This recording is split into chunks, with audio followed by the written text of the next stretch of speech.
Bueno, vamos a ir empezando, que ya está entrando la última persona.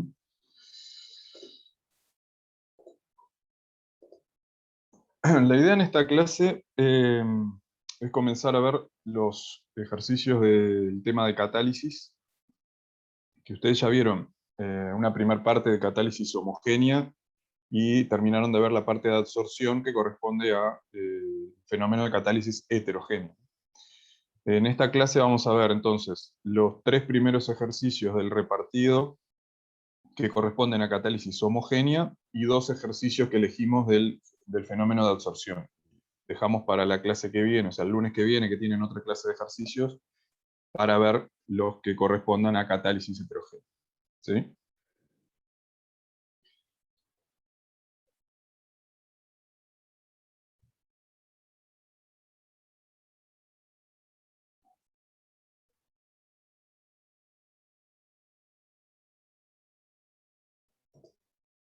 Bien, vamos a empezar con el ejercicio 1, que dice, la reacción de isomerización del compuesto A en B es catalizada por una especie I. Dicha reacción se estudia en presencia de concentraciones variables de I.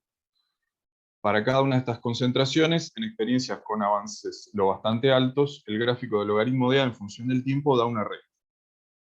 Los valores de las pendientes de dichas rectas para la experiencia realizada en ausencia de la especie I y en presencia de las diferentes concentraciones se resumen en la tabla. Ahí les dan diferentes concentraciones de la especie, del catalizador, que sería I, y de las pendientes, y nos pide, proponga un mecanismo para esta reacción que esté de acuerdo con los datos experimentales, fundamente su respuesta, determinen la o las constantes de velocidad involucradas en dicho mecanismo, ¿no? Bueno, recordando un poco lo que ustedes ya vieron en el teórico del fenómeno de catálisis, hasta el momento ustedes tenían distintas formas de modificar la velocidad de una reacción, como ser cambiar las concentraciones de las especies que participan de la ley de velocidad, modificar la temperatura. En el laboratorio van a ver otra forma que es variando la fuerza iónica del medio, ¿sí? En reacciones que involucren iones. Y bueno, a esto, en este segundo semestre le están sumando este fenómeno de catálisis. Vale la pena recordar algunos conceptos referidos al catalizador, ¿no? De reafirmar esos conceptos. Primero, es una especie que no va a aparecer en la ecuación de la reacción estequiométrica, ¿sí? Pero sí participa de la ley de velocidad. Son pequeñas cantidades que se agregan de esa especie que van a provocar un aumento muy importante de la velocidad de reacción, y que ese catalizador actúa por un mecanismo alternativo al de la reacción sin catalizar. O sea, en la ley de velocidad van a tener sumas de dos términos, ¿no? El mecanismo, la ley de velocidad que corresponde al mecanismo no catalizador y la que corresponde al mecanismo catalizador, ¿sí? Además, ese catalizador tiene que cumplir algunos requisitos, como ustedes ya vieron. O sea, el catalizador no va a provocar que reacciones que no sean espontáneas lo sean por su mera presencia, ¿no? O sea, la espontaneidad de una reacción, ustedes lo veían con a partir de la termodinámica, ¿no? O sea, un catalizador no va a modificar la termodinámica de la reacción, lo único que va a hacer es aumentar la velocidad, ¿sí? En el caso de, por ejemplo, reacciones que sean en oposición, va a catalizar tanto la reacción directa como la inversa, pero el valor de la constante de equilibrio no lo va a modificar, ¿no? Un catalizador no se consume, ¿sí? O sea, su concentración no puede ser menor que al inicio. Ahí incluimos las reacciones en las cuales un producto de la reacción es catalizador, ¿no? Que son reacciones que se llaman autocatalíticas, que en ese caso la concentración de ese catalizador estaría aumentando en el tiempo, ¿no? Y entonces es importante la diferencia de la catálisis homogénea respecto a lo que ustedes van a ver en las próximas clases de teórico, que es catálisis heterogénea. En la catálisis homogénea, que son estos tres primeros ejercicios, el catalizador y la mezcla de los reactivos están en una misma fase, ¿no? Vamos a ver entonces la información que nos da este ejercicio, la letra del ejercicio.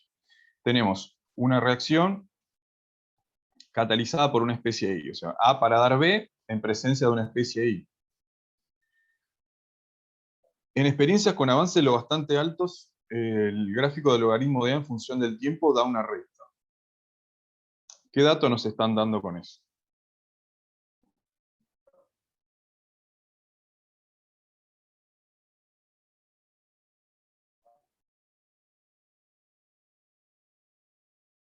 ¿Alguna idea?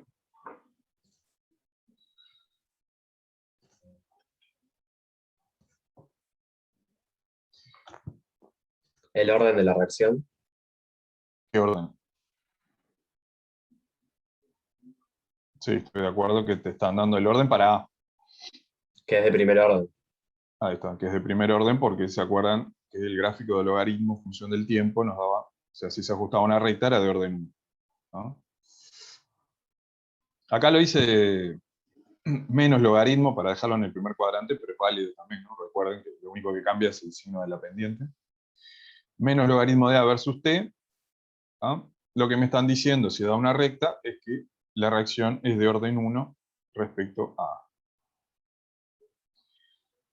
Así que puedo plantear la ley de velocidad de esta forma, ¿sí? Desaparición de A en función del tiempo, va a ser igual a una constante aparente por la concentración de A. ¿Ah? ¿Por qué planteo una constante aparente? Bueno, porque tengo, como les comentaba recién, una ley de velocidad que va a tener dos términos. Uno que corresponde al mecanismo no catalizado, que sería este, una constante que le llamamos N sub C, sí, NC, el mecanismo no catalizado por la concentración de A, más la constante del mecanismo catalizado por la concentración de A, por la concentración del catalizador a un orden, que es lo que necesito ayer. ¿Sí? Así que voy a poder definir una constante aparente que tiene incluidas las constantes de velocidad y la concentración del catalizador. ¿No? Ahí tengo entonces. Siempre recuerden que con el catalizador tengo los dos mecanismos actuando simultáneamente. En muchos ejercicios van a ver que despreciamos la velocidad debido al mecanismo no catalizado, pero es correcto plantear siempre la suma de, de las dos leyes de velocidad. ¿No?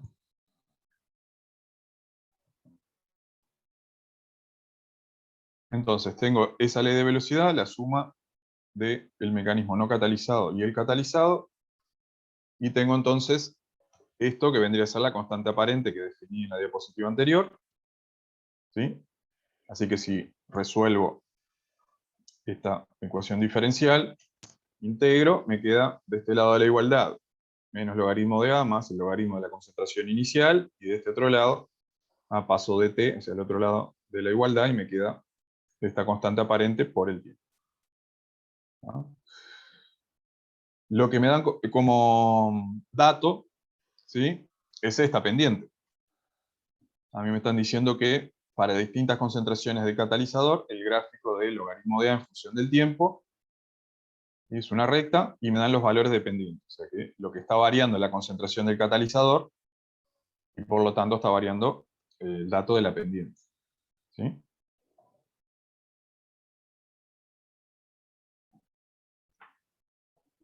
El dato, cuando no tengo catalizador, lo voy a utilizar, ¿sí? Para sacar el valor de la constante del mecanismo no catalizado. ¿Sí? Porque este segundo término se va a anular.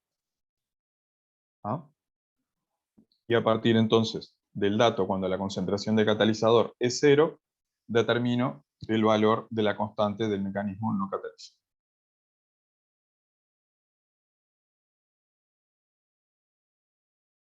Esa es la tabla que me daban en el ejercicio. Tengo el dato entonces, concentración 0 del catalizador y ese valor de la pendiente. Así que ese valor va a corresponder a la constante del mecanismo no catalizado.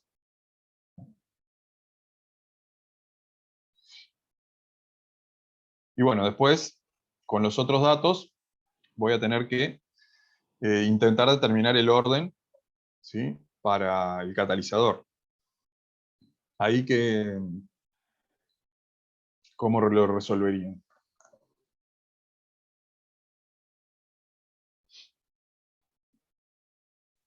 ¿Haces un sistema? O, o sea, ¿no tendrías varias ecuaciones que podrías armar? El tema que tenés cuatro datos, ¿no?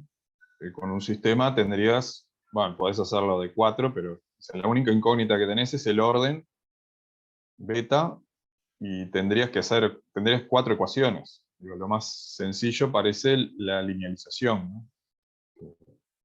Claro, sí, Que eso sí, tenés. Y ahí tienen dos posibilidades: o suponen un orden y lo verifican, o lo pueden despejar directamente. Vamos a ver las dos posibilidades. Uno es suponer el orden, y grafico, y si da una recta estoy verificando el orden que supuse. Por ejemplo, si supongo orden 1, estaría graficando los valores de las pendientes versus las concentraciones del catalizador, ¿sí? La ordenada en el origen sería el dato de la constante de no catalizado, que ya lo tengo, y la pendiente correspondería a la constante del mecanismo catalizador, ¿sí? Voy a suponer orden 1. Así que lo que hago es graficar pendiente versus concentración de catalizador, y vemos que me da una recta, ¿no? Si ustedes hubieran hubieran supuesto otro orden, por ejemplo, ahí les puse orden 2, se ve claramente que esos datos no se ajustan a una recta, ¿no? Así que queda claro en este caso que el orden para el catalizador va a ser 1, y entonces el dato de la pendiente va a ser la constante del mecanismo, del mecanismo catalizador, que les da, expresado en molar a la -1, minuto a la -1, 8503. ¿Sí? Recuerden siempre que planteen el resultado de una constante de velocidad, poner las unidades, ¿no? En este caso teníamos el mecanismo catalizado orden 1 para A y orden 1 para el catalizador, así que es un orden global 2, así que las unidades de la constante van a ser molar a la -1, tiempo a la -1. ¿No?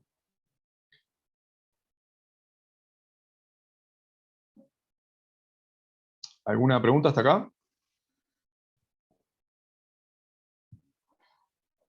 Bueno, otra forma de resolverlo sería no suponer el orden, sino que despejarlo directamente. Tengo esta expresión, ¿sí? Puedo entonces pasar la constante, que es un dato que ya conozco, hacia el otro lado de la igualdad. ¿Cómo linealizo esto? Aplicando logaritmo a ambos lados de la igualdad. Esto es un dato que ya tengo, ¿sí?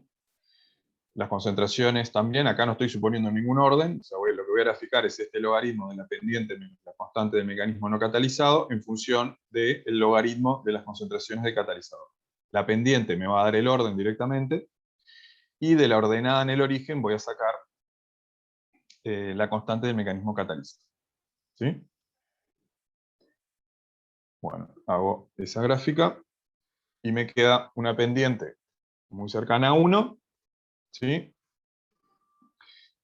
Con lo cual estoy determinando el orden para el catalizador, y de la ordenada, que es este valor 2,137, voy a sacar la constante. Que como ven no da exactamente igual a la resolución anterior, que da 8503.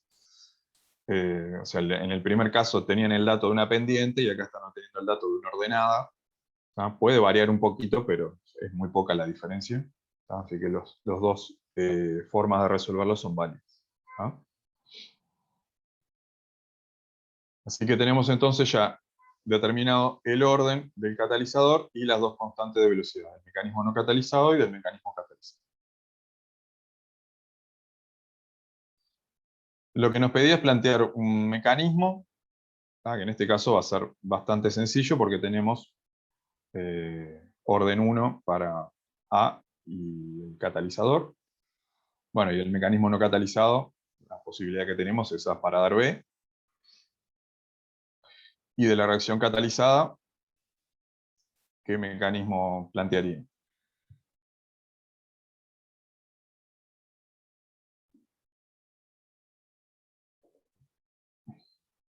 Es una ley de velocidad que va a tener que tener orden 1 para A y orden 1 para el catalizador.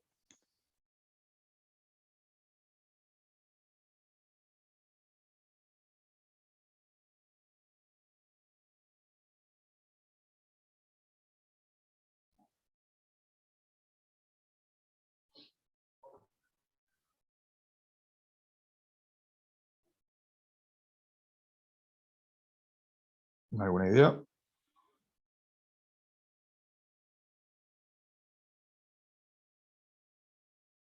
La ley de velocidad les tiene que quedar entonces K por A por I. ¿Sí? ¿Cómo puedo expresar eso en un mecanismo?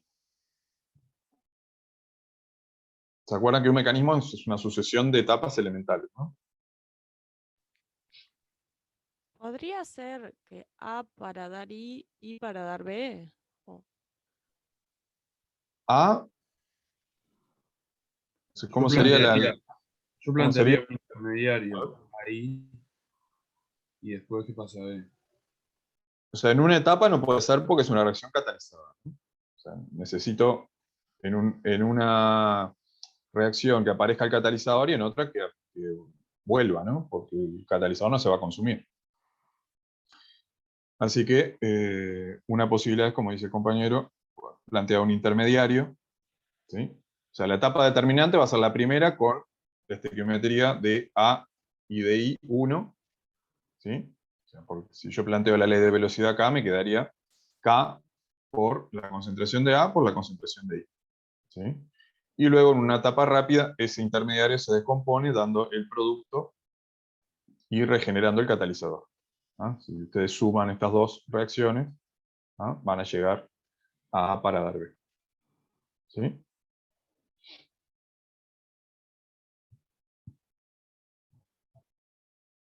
¿Queda claro eso?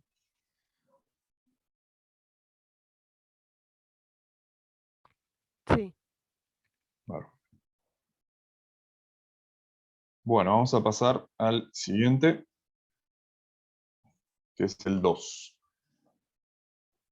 Que dice, la cinética de la reacción elemental en solución A más B para dar P se estudia mediante el método de las velocidades iniciales. En presencia de un compuesto C en la solución, se observa un aumento de la velocidad inicial, presumiblemente por la existencia de otro mecanismo simultáneo al de la reacción principal en el que C actúa como catalizador. De las distintas mediciones de velocidad inicial en presencia de C, que le llamamos V0C, y en ausencia de C, solamente B0, se obtienen los siguientes comportamientos. ¿Ah? Entonces nos dan estas dos gráficas. La velocidad en presencia de C, ¿sí? En función de la concentración inicial del catalizador, tenemos un comportamiento ilineal cuando trabajamos con concentraciones de reactivos constantes. Y la relación entre las velocidades en presencia del catalizador y en ausencia, en función de la concentración del reactivo A, también hay una relación lineal cuando la concentración del otro reactivo B y la del catalizador permanecen constantes.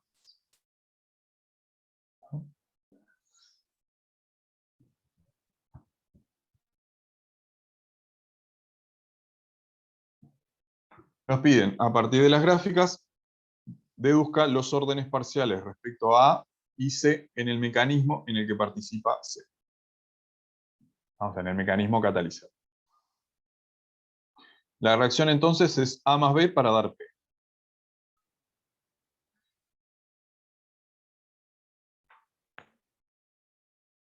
La velocidad inicial de reacción, en ausencia de catalizador, ¿cómo la plantearía? O sea, la ley de velocidad en ausencia de C.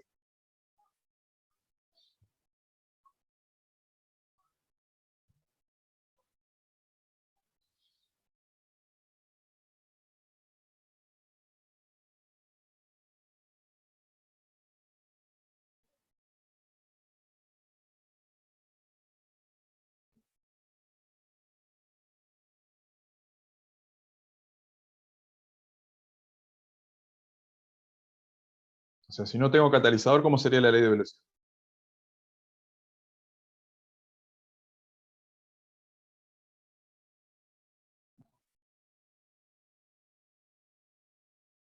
¿No?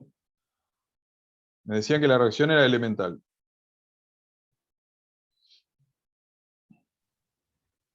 ¿Te queda en función de Sí. las concentraciones de A y de B? Va a quedar en función de las concentraciones de A y de B. ¿Elevado a qué orden? A la 1. 1 a Claro. los 2. O sea, en función de, como el dato del ejercicio decía que era una reacción elemental, ¿se acuerdan? Para una reacción elemental el orden coincide con el coeficiente estequiométrico, ¿no? Así que la ley de velocidad entonces me quedaría una constante del mecanismo no catalizado por la concentración de A y de B elevado a su coeficiente estequiométrico. Bien. Y en presencia de C,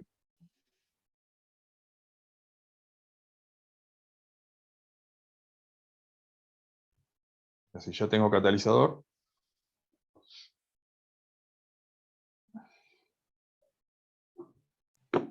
No es una suma como en el ejercicio 1, de la constante catalizada más la no catalizada.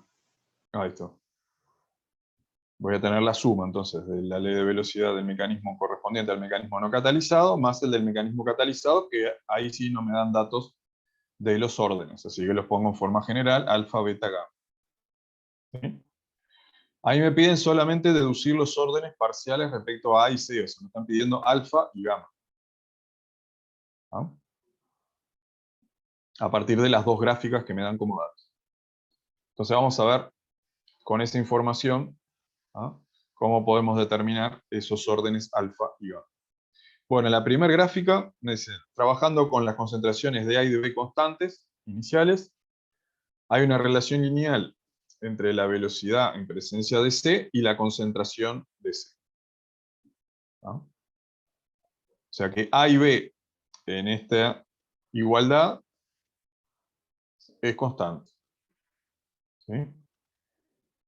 Así que esto va a ser una constante. ¿Sí? Y esta constante con A y con B también. ¿Sí? Todo eso. Todo el primer término es constante. Y el segundo término, del segundo término, la constante acá, del mecanismo catalizado, la concentración de A y de B. ¿Sí? O sea, esto lo pueden ver como una ecuación de la recta, ¿no? Esto sería la Y, que está acá, esto sería la X, esto sería la ordenada, y esto acá la pendiente. ¿No? Entonces me dicen que hay una relación lineal entre la velocidad en presencia de C y la concentración de catalizador. ¿Cuánto valdría gamma?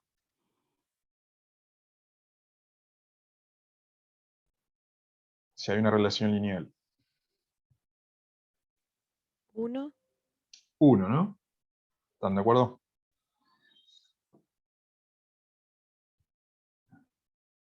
La única posibilidad para que esto tenga un comportamiento lineal es que esté graficando la velocidad en función de la concentración de catalizador, que es lo que aparece acá, ¿no? O sea que en este caso ya determinamos el orden para el catalizador. ¿Sí? Ahora nos falta utilizar la otra gráfica para determinar el orden de A en el mecanismo catalizador. Acá nos daban la relación entre la velocidad en presencia del catalizador y sin catalizador en función de la concentración inicial de A, trabajando con B y C constantes. Recordando, en ausencia de C tenía esta ley de velocidad, en presencia de C, acá ya sustituí, en lugar de gamma ya le puse 1. Así que lo primero que tengo que hacer es ver esta relación, ¿no? Esta velocidad en presencia de C dividido esta velocidad inicial, que me queda de esta forma, que, o sea, matemáticamente esto lo pueden separar en dos términos, ¿no? Este primer término que tiene en el numerador es igual a este, o sea que me quedaría 1 más esta diferencia. 1 más, acá tienen en el numerador alfa y en el denominador 1, ¿no? Así que la concentración de A le queda alfa menos 1, lo mismo para beta, ¿no? Y la concentración de C le quedó únicamente que aparece en el numerador elevado a la 1. ¿No? Bueno, acá entonces tenemos esta relación, que es lo que tenemos acá graficada, en función de la concentración de A que la tenemos acá, inicial.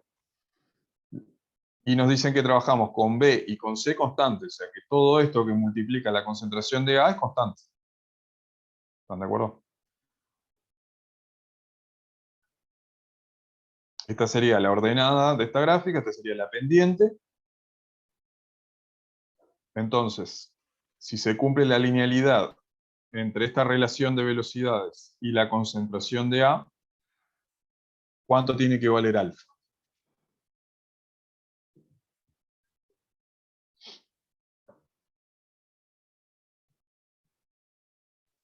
Dos. 2. Perfecto. Porque esto se tiene que cumplir, la concentración acá tiene que ser igual a 1. Entonces, si alfa menos 1 tiene que ser igual a 1, alfa tiene que ser igual a 2. ¿Alguna duda de esto? O sea que esta parte que nos pedían, determinar los órdenes parciales de A y C, ya los tenemos, ¿no? Para A es 2 y para C, que era el catalizador, 1.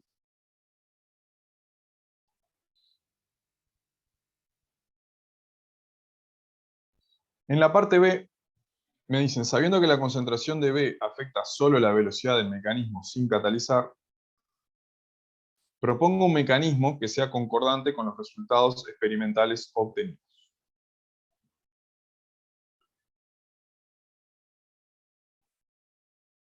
O sea, lo que me están diciendo es que la concentración de B solo me va a aparecer en la ley de la velocidad del mecanismo no catalizado. O sea que la ley de velocidad del mecanismo catalizado me quedaría de esta forma, ¿no? Con los órdenes que ya calculé. Concentración de A al cuadrado por la concentración de C. Y me piden, entonces, proponer un mecanismo, ¿ah?, que sea concordante con los resultados experimentales. Para el mecanismo de la reacción no catalizada, ya me decían que era una reacción elemental. Así que directamente no lo voy a plantear. Ahora, el mecanismo de la reacción catalizada. ¿Cómo plantearían un mecanismo que esté de acuerdo con esta observación de estos órdenes, ¿sí?, teniendo en cuenta que la reacción, ¿se acuerdan que era A más B para dar P? ¿Sí? Ustedes en la parte de mecanismo ya vieron, si B no aparece en la ley de velocidad, ¿ah?, ¿dónde va a aparecer en el mecanismo? Para que no aparezca en la ley de velocidad. Va a ser un intermediario. No, B es un reactivo, ¿no? O sea, la reacción era A más B para dar P. Pero si B no aparece en la ley de velocidad, ¿en qué parte del...? En la etapa rápida. ¿En cualquier rápida? Tiene que aparecer en una etapa posterior a la determinante de la velocidad. Para que no aparezca en el mecanismo, ¿no?, en la ley de velocidad, perdón. Entonces B va a aparecer en una etapa posterior a la lenta, a la que determina la velocidad de la reacción. Ahora, ¿cómo puedo plantear esto en un mecanismo? Bueno, una posibilidad, para que me quede de orden 2 para A y de C para 1, es plantear este mecanismo. Primero, lo que hago es combinar uno de A con uno de C, ¿sí?, con el catalizador, para dar un intermediario, ¿ah?, que en un equilibrio rápido, ¿no?, un equilibrio que se alcanza, ¿no?, efectivamente, de ese intermediario, luego va a reaccionar con otra molécula de A para dar otro intermediario, y esa va a ser la etapa lenta, y luego ese intermediario que se genera en la etapa lenta, en una etapa rápida va a reaccionar con B para dar el producto, regenerar el catalizador y una molécula de A. ¿no? O sea, si ustedes suman esto, les va a dar A más B para dar P. ¿No? O sea, el mecanismo tiene que cumplir con la ecuación original, ¿no? En este caso. ¿No? Si ustedes resuelven a partir de este mecanismo para llegar a esta ley de velocidad, o sea, ustedes partirían de la etapa lenta, o sea, plantearían K sub 2 por la concentración de AC por la concentración de A, ¿sí? Y como no pueden dejar esa ley de velocidad en función del intermediario, esa concentración del intermediario la van a despejar del equilibrio previo, ¿no? Y acá lo que hacen es igualar las velocidades. Va a ser K sub 1, o sea, la velocidad de la reacción directa es K sub 1 por A por C, y eso va a ser igual a K menos 1 por la concentración del intermediario AC, ¿no? Entonces, directamente, en lugar de poner la concentración del intermediario AC, les va a quedar K sub 1 sobre K menos 1 por la concentración de A por la concentración de C, ¿no? Y eso lo van a incluir en esta otra ley de velocidad, y les va a quedar entonces K sub 2 por K sub 1 sobre K menos 1 por la concentración de A al cuadrado por la concentración de C, ¿no? Entonces, esta constante del mecanismo catalizado, según la nomenclatura que usaron acá, va a ser igual a K2 por K1 sobre K menos 1, ¿no? Eso después, si quieren, lo pueden plantear para ver si llegan a esta ley de velocidad, ¿sí? Otra posibilidad era plantear directamente una reacción trimolecular, ¿no? Pero que es muy poco probable, así que tratamos de los mecanismos no utilizar ese tipo de reacciones, ¿no? Donde choquen tres moléculas simultáneamente, porque son muy poco probables, ¿no? Entonces tratamos siempre de relacionarlas de esta forma, ¿no? De choques de dos moléculas, ¿no?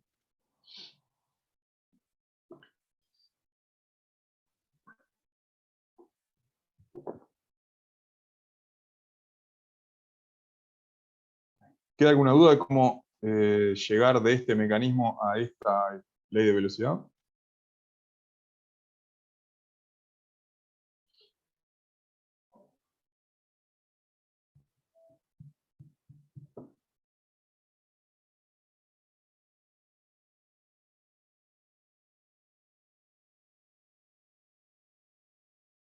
¿Ninguna duda?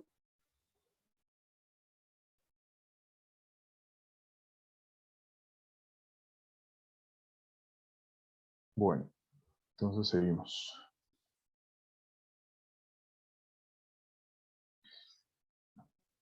El ejercicio 3 dice: la reacción en solución A más B para dar P transcurre en forma apreciable a 25 grados y en ausencia de catalizador, siendo su constante de equilibrio 1,39 a esa temperatura. La reacción puede ser catalizada por un compuesto C soluble. Se determina la velocidad inicial para varias corridas a 25 grados, según las condiciones detalladas en el siguiente cuadro. Tres experiencias en donde van variando las concentraciones también de catalizador y tienen la velocidad inicial, ¿no? Sabiendo que la ecuación cinética es la que aparece acá, en acá aparente por la concentración inicial de A por la concentración de B, donde K aparente es una constante que depende de la concentración inicial de catalizador, de determinar la ecuación que vincula K aparente con la concentración inicial de C y calcular las constantes de dicha ecuación e indicar su significado.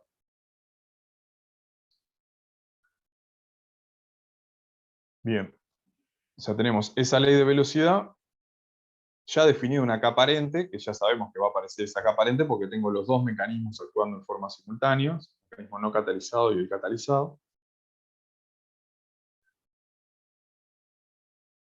Entonces, esa era la ecuación cinética que me daban como dato del ejercicio, y yo lo que voy a tener entonces es esta velocidad global, que va a ser de la ley de velocidad del mecanismo no catalizado, por A inicial, por la concentración del otro reactivo también inicial, y del mecanismo catalizado, ¿no? De A y de B, que van a ser orden 1, ¿sí? Y del catalizador, que si no lo conozco, ¿no? Porque cuando yo defina la constante, ¿no? Porque me dan esta forma de la ecuación cinética, yo voy a poder definir esta constante aparente. ¿no? O sea que el orden para A y para B en el mecanismo no catalizado y en el catalizado coinciden según esta ley de velocidad que me dan como dato. Así que esa K aparente entonces va a ser igual a esta suma de estos dos términos, ¿no? La constante del mecanismo no catalizado y la constante del mecanismo catalizado por la concentración del catalizador elevado a su respectivo orden. O sea, con los datos de las tres experiencias necesito obtener el dato del orden para el catalizador y los dos valores de las constantes. ¿Sí?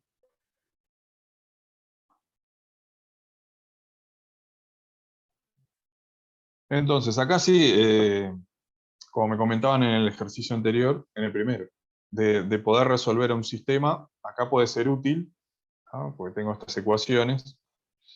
Entonces voy a tener que resolver para cada experiencia y me van a quedar en función de las incógnitas, ¿no? Para la ecuación 1, que corresponde a los datos de la corrida 1, ¿no? Que se pueden fijar en la tabla ahí de las concentraciones de A y de B, la del catalizador y de la velocidad, llego a esta primera expresión. 100 es igual a la constante no catalizada más la constante catalizada por 1 a la alfa. Con la experiencia 2, voy a llegar entonces a, con estos nuevos datos, acá lo que cambiaba era que se duplicaba la cantidad de catalizador, ¿no? Y aumentaba la velocidad.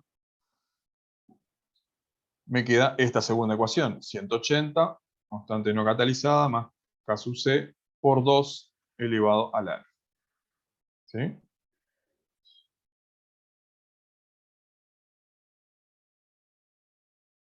Y la experiencia 3, con los nuevos datos de A y de B,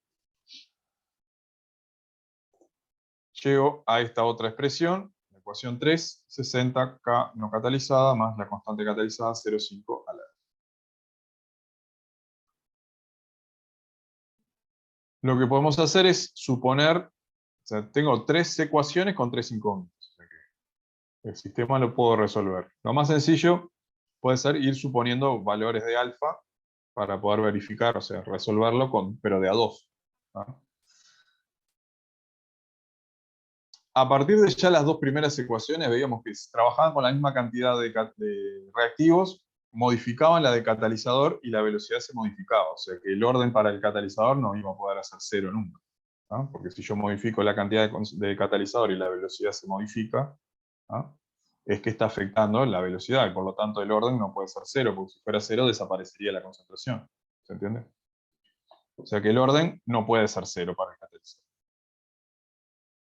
¿no? Y si no, era comparando directamente las dos ecuaciones que tenían de la parte anterior, ¿no? Tenían acá los datos. Sí, acá ya veían que con estas dos experiencias, modificando la concentración del catalizador, la velocidad se modifica, ¿no? Entonces puedo probar y decir, bueno, si el orden del catalizador es 1, y resuelvo, ¿no? Utilizo dos de las ecuaciones y utilizo la tercera para verificar, ¿no? La ecuación 1, bueno, perfectamente sustituyo a la concentración que ya tenía de catalizador, ahora va a estar elevado a la 1, ¿no? Va a ser igual a 100, o sea que me queda esta igualdad, ¿sí? Entre la constante del mecanismo catalizado y el no catalizado. Con la ecuación 2 hago lo mismo, ¿no? Y puedo entonces despejar el valor de la constante de no catalizada, que me da 20 molar a la menos 1, segundo a la menos 1, ¿sí? Y el valor de la constante del mecanismo catalizado, que me da 80, ¿no? Molar a la menos 2, segundo a la menos 1.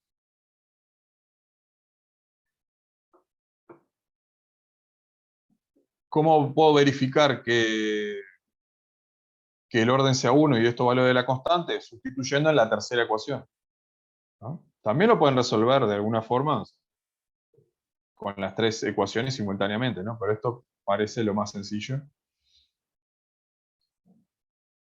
Verifico en la tercera ecuación, sustituyendo alfa por 1 y los valores de la constante, y veo que llegó a una igualdad. O sea que el orden efectivamente es ese valor de 1, y los valores de las constantes son las que tengo acá. 20 para la no catalizada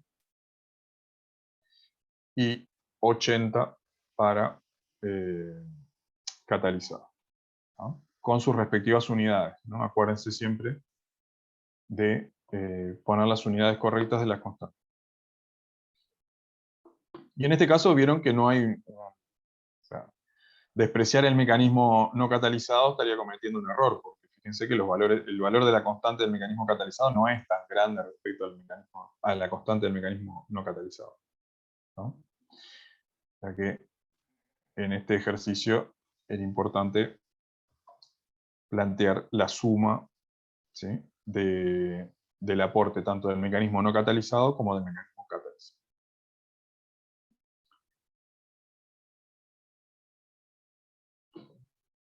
En la parte B, dice, se realiza otra corrida de 25 grados en la que se parte únicamente de P y de C en solución, o sea, del producto y del catalizador, con una concentración inicial de P de 0,1 y una concentración de catalizador de 1.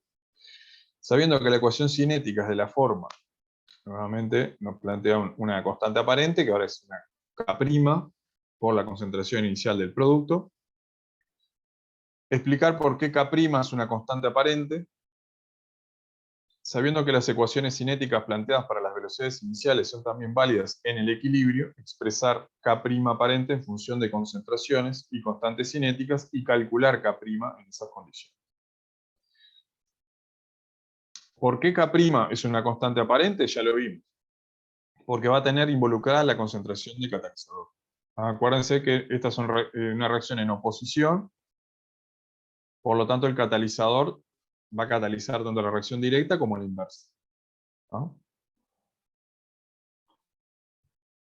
Entonces, tengo esos datos, tengo esta ley de velocidad, que también es dato, ¿no?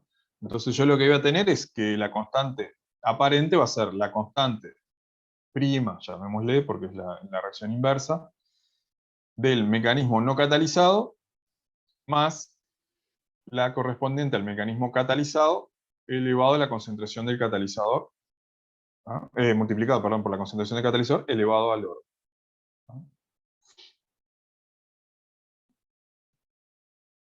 Me dicen que esa ley de velocidad es válida también en el equilibrio. Entonces, lo que se va a cumplir en el equilibrio es que la velocidad de la reacción directa va a ser igual a la velocidad de la reacción inversa. Y me daban como dato también, en el ejercicio, la constante de equilibrio. Entonces, lo que puedo plantear es lo que tenía de la ley de velocidad de la parte anterior, de la reacción directa, K aparente por A por B, y lo que me dan nueva, K' aparente por los datos de la presión. Me decían que podía tomar la ley de velocidad también en el equilibrio igual a la inicial. Entonces puedo perfectamente, a partir de la concentración, perdón, de la constante de equilibrio, que era dato, ¿sí?, poder despejar la constante K', que era lo que me pedía, ¿no? O sea, lo que me pide el ejercicio es obtener K'. ¿Ah? K' aparente, ya la tenía definida en la parte anterior, pero ahora tengo otra concentración de catalizador, así que tengo que recalcularla. Las constantes no van a variar porque la temperatura es la misma, ¿sí? O sea, la constante del no catalizado y catalizado de la reacción directa van a ser las mismas de la parte anterior, ¿no? Pero el valor de K aparente no, porque la concentración de catalizador también es distinta, ¿sí? De la parte anterior había llegado a esto, que la constante aparente era la constante del mecanismo no catalizado por la constante del mecanismo catalizado por la concentración del catalizador elevado a la 1, que era. Ahora, ese valor de constante aparente, recordando los valores que habíamos calculado en la parte anterior, 20 para la KNC y 80 para la constante de K sub C, con la concentración de catalizador ahora de 1, me da 100, ¿no?, de ese valor de constante aparente, y como tengo el dato de la constante de equilibrio, simplemente despejando de esa igualdad, puedo determinar el valor de K' aparente. ¿Ah?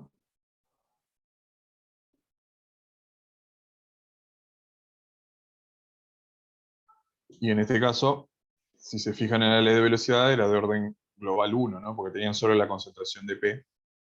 ¿Ah? Así que esa constante aparente tiene unidades de tiempo a la menos 1.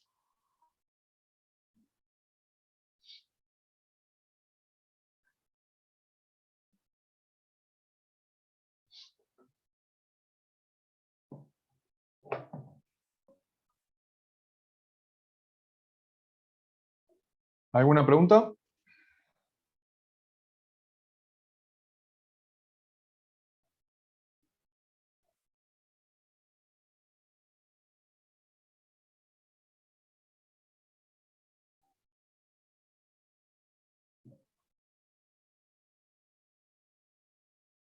Bueno, esos eran los 3 ejercicios que están en el repartido de catálisis homogénea, así que vamos a hacer ahora 2 de la parte de absorción que ustedes ya vieron en el teórico.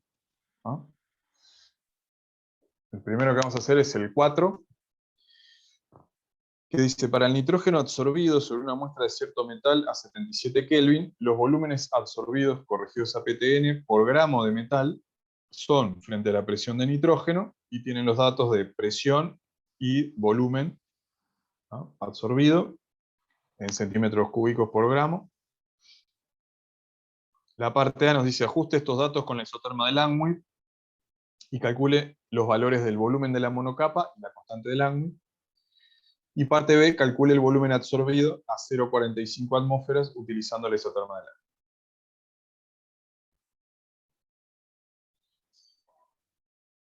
Bien. Recordando un poquito la parte de absorción, ¿sí? Teníamos uno de los modelos que ustedes vieron, que es el modelo de Langmuir, ¿sí?, en el cual llegaban a esta expresión, ¿sí?, partiendo de una serie de su modelo teórico, ¿no?, de la superficie del sólido y del fenómeno de absorción, en donde, bueno, esa superficie tiene un número determinado de sitios disponibles para la absorción, son todos equivalentes, sobre cada sitio se puede absorber una única molécula, y la ocupación de un sitio es independiente de la ocupación de los sitios vecinos. ¿Ah?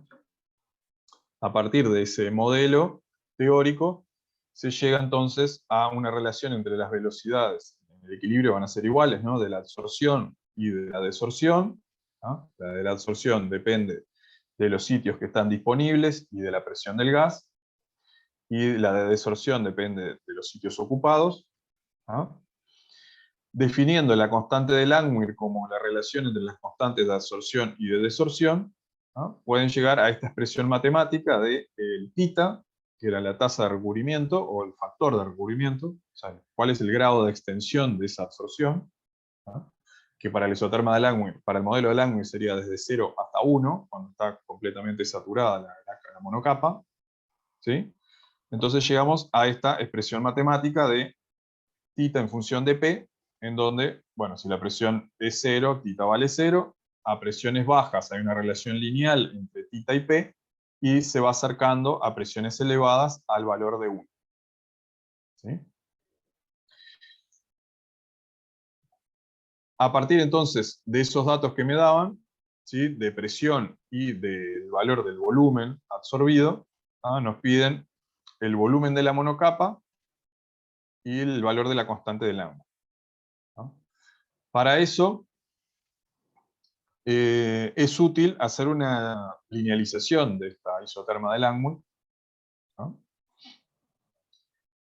Previo a eso, definimos, ¿sí?, el valor de θ, si ustedes lo vieron definido como el número de moléculas absorbidas sobre el número de sitios totales disponibles, o también se puede ver como el volumen absorbido sobre el volumen, ¿no?, de la monocapa, ¿no? Se puede definir de cualquiera de las dos maneras.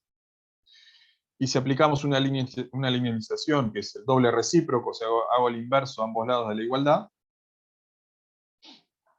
voy a llegar a esta ecuación matemática. ¿Ah? Entonces, con datos de volumen absorbido y de presión, voy a poder graficar, ¿sí?, sea, si se ajusta una recta, estamos verificando, ¿no?, el modelo de Langmuir. De la ordenada, ustedes pueden sacar el volumen de la monocapa, y de la pendiente con el dato del volumen de la monocapa previamente obtenido, pueden despejar la constante de Langmuir. ¿Sí? Con los datos del ejercicio, entonces, pueden graficar el inverso del volumen absorbido en función del inverso de la presión. Esos datos se ajustan a una recta.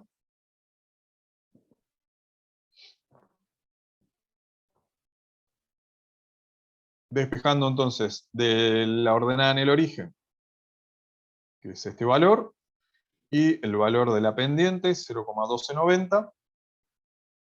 De la ordenada determinan el volumen de la monocapa, que les da 280,36 centímetros cúbicos por gramo, y con ese valor ingresan en el dato de la pendiente, a la ecuación de la pendiente, y despejan la constante de Langmuir, que les da 0,028.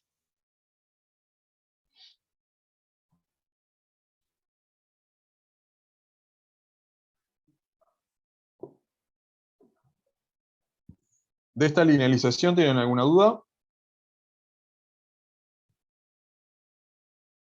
sea, si les dan una tabla de datos y les dicen que verifiquen el modelo de Langmuir, o si se ajusta el modelo de Langmuir, tienen que hacer esta linealización. O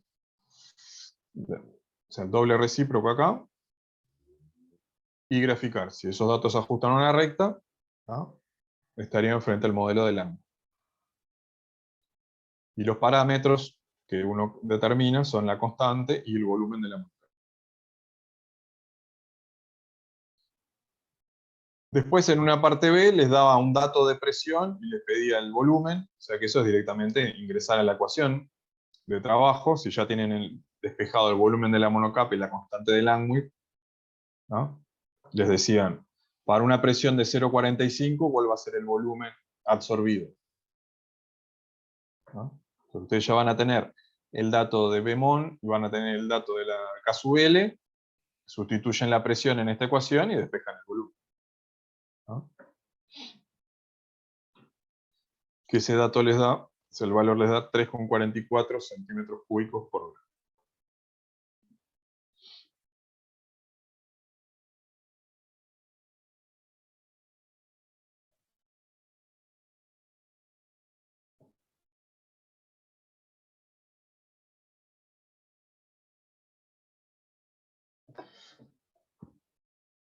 ¿Alguna duda?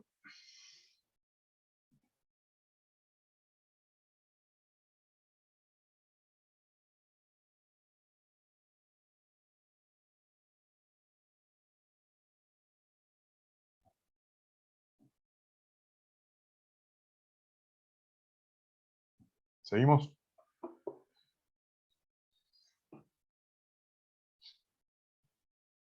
Bueno, el último que vamos a hacer es el número 7,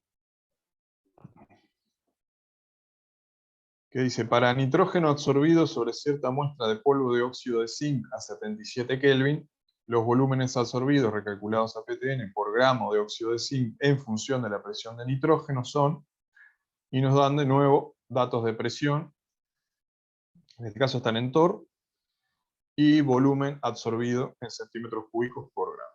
El punto de ebullición normal del nitrógeno es 77 Kelvin. Parte A, represente gráficamente volumen frente a presión y decida si es más adecuada la isoterma de Langmuir o la BET. Parte B, utilice la ecuación escogida en A para calcular el volumen necesario para formar una monocapa. Calcule también la otra constante de la isoterma. Y parte C, suponga que una molécula de nitrógeno absorbido ocupa una superficie de 16 Armstrong al cuadrado y calcule el área de 1 gramo de óxido de zinc pulverizado. Bueno, lo primero que tenemos que hacer entonces es, nos piden graficar volumen contra presión y ver si es más adecuada la isoterma de Langmuir o la BET. Así que vamos a hacer esa gráfica.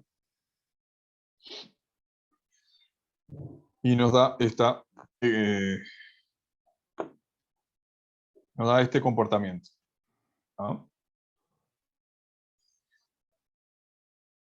Entonces, ¿qué me pueden decir?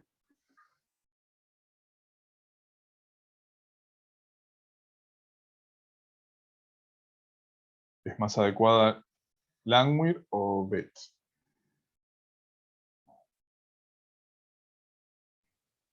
Bet o BT. Ahí está.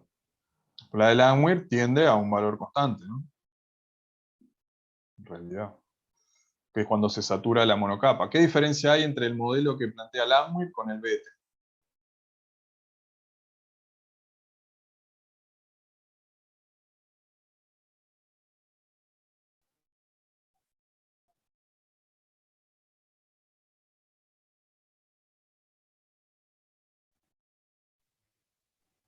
Que contempla no solo la monocapa, el BT. La diferencia, ahí va, viene por ese lado. O sea, en Langmuir solo podía absorberse un sitio sobre una molécula sobre un sitio. En BT permite absorciones, ¿no?, sobre esos sitios ya ocupados. O sea, permite una absorción en multicapas, ¿no?, que Langmuir no.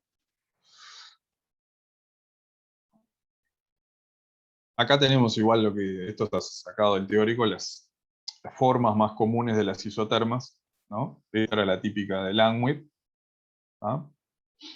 Que acá se puede graficar cantidad absorbida, o sea, en moles o en volumen, ¿no?, y en función de la presión o la presión reducida, ¿no?, que es la presión de trabajo sobre la presión de saturación. Bueno, esta es típica de absorción fuerte en microporos o fenómenos que ocurren únicamente por quimisorción, ¿no?, donde se ocupa solo la primera capa, ¿no? La isoterma tipo 2, que era muy similar a lo que obtuvimos en la gráfica, ¿no? Absorción en sólido no poroso o macroporoso, absorción poco energética, ¿no? Acá tenemos que la entalpía, digamos, de absorción de la primer capa es diferente al del resto de las capas. Acá en la isoterma tipo 3, la entalpía de absorción es igual para todas las capas, entonces se ve este tipo de comportamiento. Y las 4 y 5 son variaciones con presencia de histéresis. O sea, la curva de absorción y la de desorción no coinciden por la forma de los poros.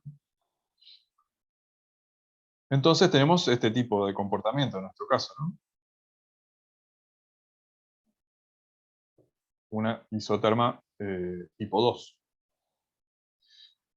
Así que no vamos a ajustar esos datos a un isoterma de Langmuir, sino que lo vamos a ajustar a un isoterma tipo BT, ¿no?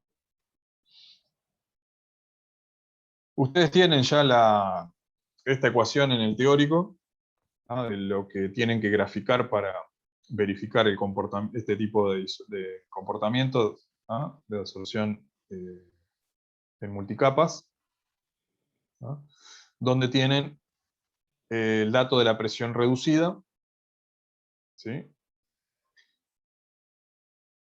en este caso del volumen, o puede ser de cantidad de moles también, y las constantes, o sea, el valor que nos interesa es el volumen de la monocapa y esta otra constante de esta isoterma, ¿no? La presión de saturación en este caso son 760 torr, milímetros de mercurio, ¿no? O sea que van a tener que calcular con los datos de presión reducida, los datos de volumen. O sea, esta lleva un poquito más de cuentas, ¿no?, porque ustedes tienen que graficar, ¿no?, con los datos de presión que tienen, cada uno dividirlo entre 760 para tener los datos de presión reducida. Y después con esos datos calcular este cociente, ¿no?, el dato de la presión reducida dividido el volumen, que también era dato, 1 menos la presión reducida. Y graficar ese cociente en función de la presión reducida, ¿no?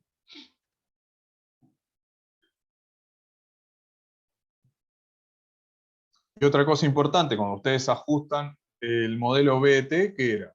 Cuando ustedes hacían la gráfica. ¿Se acuerdan?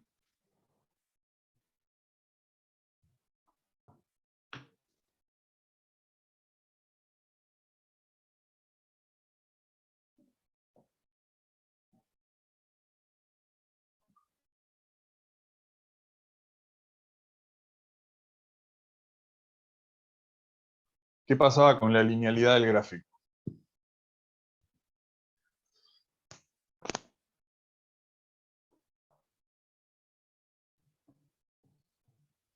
Que era en un cierto intervalo, no era... Ahí está. en- No se cumplía en todo el intervalo de presiones. Porque a ustedes les interesa solo el llenado de la primera capa, ¿no? Que en la gráfica es cuando tienen esta primera acá, ¿no? Hasta este valor, más o menos. Que bueno, dependerá un poco del sólido, pero anda en un rango entre 0,05, 0,35, 0,40, ¿no? Pero no es todos los datos que ustedes tienen que ajustar a una recta, ¿no? Eso es importante si después en algún momento lo hacen en una calculadora, ¿no? Acuérdense de no ingresar, de ver los datos necesarios para que se ajuste a una recta, ¿no? Estos 3 puntos que quedaban acá, ¿no? Quedan por fuera.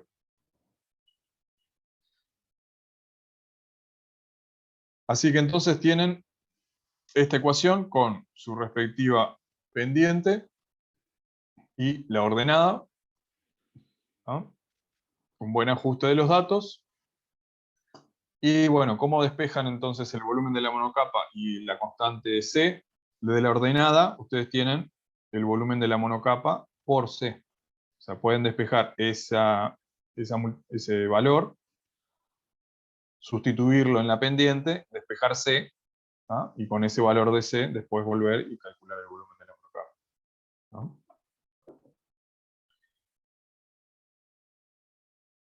Tienen ahí los datos, 1,1672 era la pendiente, 0,0165 la ordenada, ¿no? Así que pueden operar de esa forma, ¿no?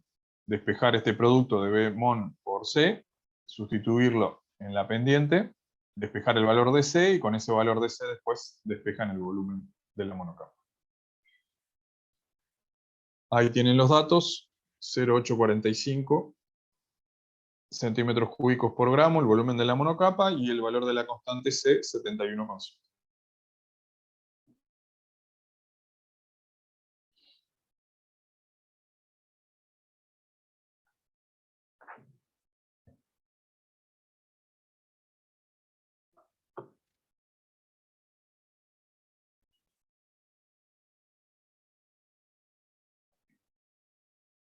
¿Alguna pregunta de cómo ajustar los datos al modelo BT?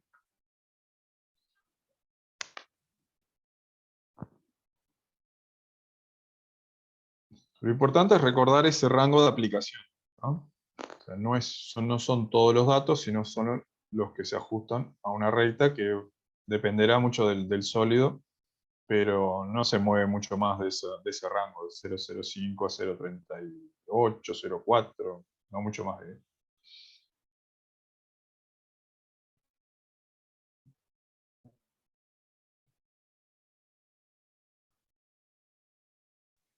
Yo tengo una duda con lo de la presión reducida. Sí, Ese P0 de 760, ¿cómo lo sabíamos?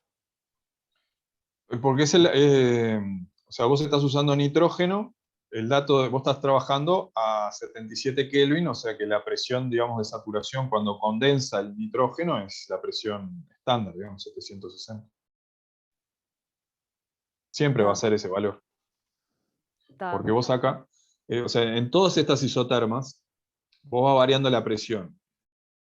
Cuando vos llegás a esta línea punteada, que esta sería la presión de saturación, acá condensa. Entonces acá vas a tener un aumento vertical, porque se va a empezar a depositar líquido, va a empezar a condensar, ¿no? O a licuar, mejor dicho, porque es por variación de presión, ¿no? Pero el cambio de fase es el mismo, ¿no? Pasás de gas a líquido, ¿no? Entonces vos podés hacerlo hasta esa presión, ¿no? Así que la presión reducida es siempre la presión que vos estás midiendo respecto a la presión que se llama de saturación del gas, o sea, la presión máxima a la cual podés llegar. Si vos estás trabajando a presión, digamos, a 77 Kelvin, ¿no? Esa temperatura de ebullición de 77 Kelvin corresponde a una atmósfera, ¿no? Entonces, lo podés llevar ese isotermo hasta una atmósfera, después ya condensaría el nitrógeno, ¿no? Claro, gracias.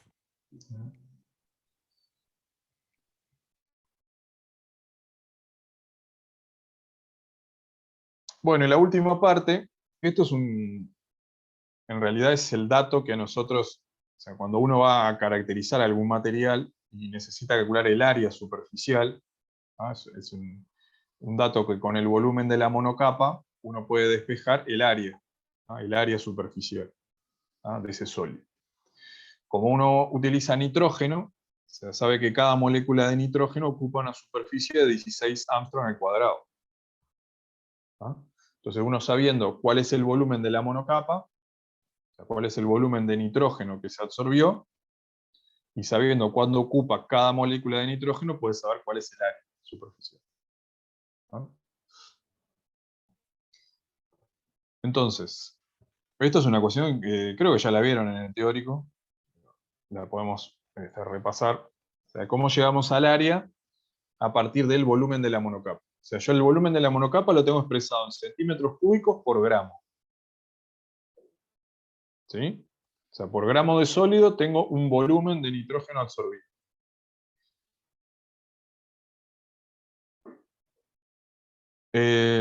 Y tengo el dato de cuánto ocupa una molécula. O sea, cómo relaciono la molécula con el gramo.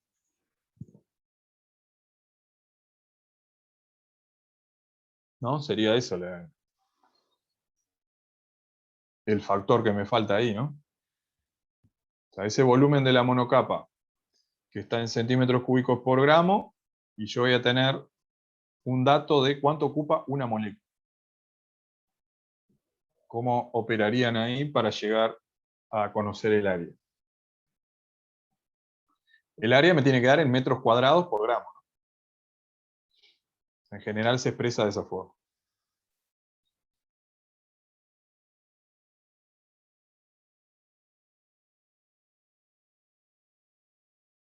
O sea, ¿cómo sé cuántas moléculas hay en ese gramo?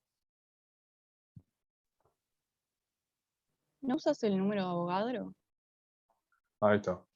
Tengo que usar, sí, con la constante de Avogadro es cantidad de moléculas por mol, ¿no? O sea, 6,02 por 10 a la 23 moléculas por mol. O sea, lo primero que tengo que calcular es esto que está por gramo, determinarlo por mol. ¿Sí? Entonces, para eso, lo que hago es dividir entre el volumen del gas ideal, ¿no? En centímetros cúbicos por mol, ¿no? Entonces ahí sí tengo moles de nitrógeno absorbidos por gramo. ¿Sí? ¿Cómo saco la cantidad de moléculas? Como me decían recién, con el valor de la constante de Avogadro, que está en moléculas por mol. Entonces acá voy teniendo las moléculas que tengo absorbidas por gramo de sólido. ¿Sí? Ustedes van cancelando ahí las unidades, ¿no? O sea, el centímetro cúbico ya se me canceló, me quedó mol por gramo, ahora me queda moléculas por gramo. ¿Ah? ¿Cómo llego al área? Bueno, con el área de una molécula, que está en, según el dato del ejercicio, en Armstrong al cuadrado por molécula. ¿Sí? Entonces ahora me va quedando el valor del área en Armstrong cuadrado por gramo. ¿Sí? ¿Cómo hago para dejarlo expresado en metros cuadrados? Que es lo más común de encontrarse los valores de área superficial en metros cuadrados por gramo. Y bueno, tengo un factor ahí de conversión, ¿no? De pasar Armstrong cuadrado a metros cuadrados. ¿Sí? O sea, un Armstrong es 1 por 10 a la menos 10 metros. Así que Armstrong al cuadrado a metros cuadrados es 1 por 10 a la menos 20. Así que calculando, tengo el valor del volumen de la monocapa en centímetros cúbicos por gramo.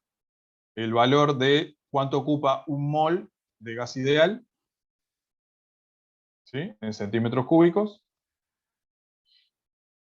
El valor de la constante de Avogadro, 6,02 por 10 a la 23.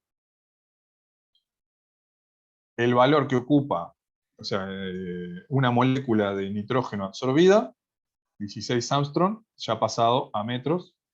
¿Ah? Entonces llego al valor del área, que en este caso es 3,63 metros cuadrados por gramo. O sea, el área superficial de ese óxido de zinc, por cada gramo tengo 3,63 metros cuadrados.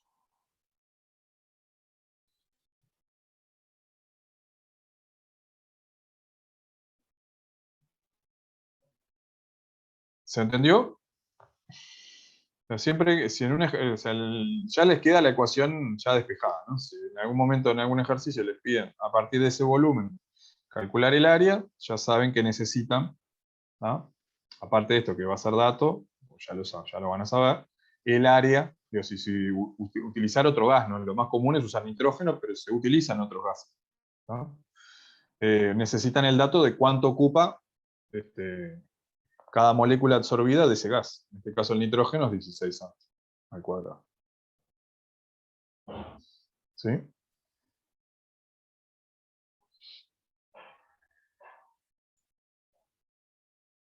¿Alguna pregunta?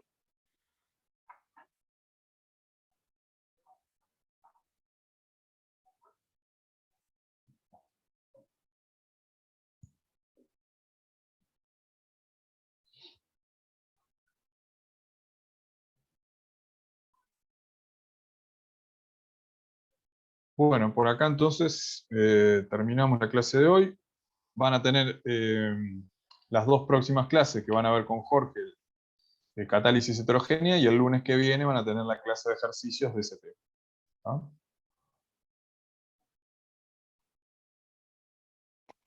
Bueno, gracias, chao. Bueno, que pasen bien.